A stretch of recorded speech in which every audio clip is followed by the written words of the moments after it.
United USA 2020. If you haven't noticed lately, we're living in the future.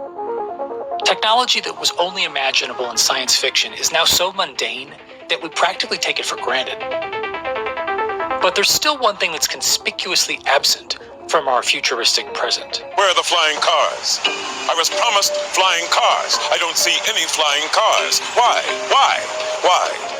The one thing that both utopian and dystopian visions of our future have seemed to agree on is that by now we'd be flying around our cities. But for the vast majority of us who don't happen to own private helicopters, we still mostly move around at or below ground level, often stuck in congestion. But over the last decade, a growing cadre of bootstrapping startups and industry stalwarts have been raising and spending oodles of money on a new mode of transportation known as urban air mobility.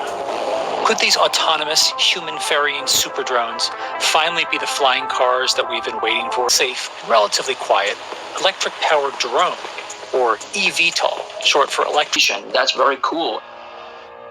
Meanwhile, on the other side of the globe, a German company called Volocopter has spent the last decade or so designing a fleet of prototypes that have recently been flying in demonstrations over cities both at home and abroad. We are extremely pragmatic. We set out to build a vehicle that can meet the high safety standards, that can be certified based on existing technologies that are available today. What came out is the Volocopter. We explicitly designed it as a multi-copter concept. So we have, 18 independent rotors that give us a very high degree of redundancy. So any 3 rotors can fail and we can still safely complete our mission, which gives us a huge safety advantage over any other concept. And are pretty innovative, such as Volocopter's hot swapping charging stations. Any eVTOL's viability ultimately comes down to proving its safety in a variety of conditions and scenarios. So assuming that eVTOL technology eventually passes those regulatory hurdles, that still leaves a very important question about this untested market. Who exactly are these for?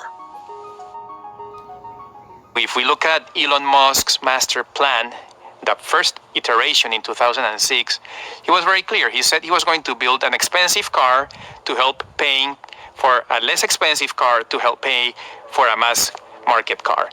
So I think we're going to see something quite similar in this specific segment, where companies will be offering the service to high-end consumers, but in the end, that will subsidize the technology so that everybody can access it in the long term. Though, might pose its own potential issues.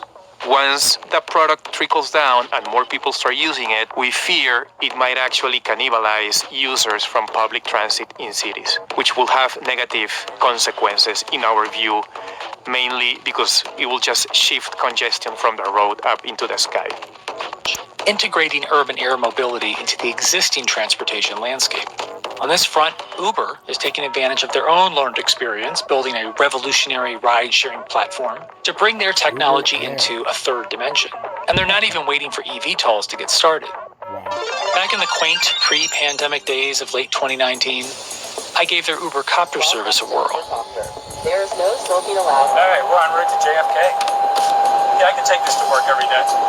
We're really Uber understands that once the novelty wears off, it needs to make economic sense in order for customers to adopt it. The economics of these vehicles will allow us to push and bring it to be a much more accessible product that a broad base of users can use on a daily basis. We actually think the long-term vision, we can actually get to the point where flying in these types of aerial networks can be competitive with driving your car, with owning a car, in terms of like the marginal cost of ownership. It's not going to happen right away. It's not even going to happen in the medium term, but we think in the long run that we can actually make flying in this type of a fashion kind of a economically rational thing for most people to do every day. Still up in the air, putting pressure on the companies vying for viability.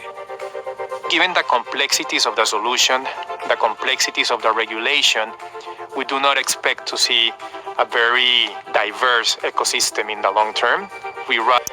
In late 2020, Uber handed off its ambitious Elevate project to Joby, the current eVTOL evaluator. So as the field narrows, the technology matures, and the regulations are ironed out, you may someday find that this perennial sci-fi fantasy could become another mundane option for getting around.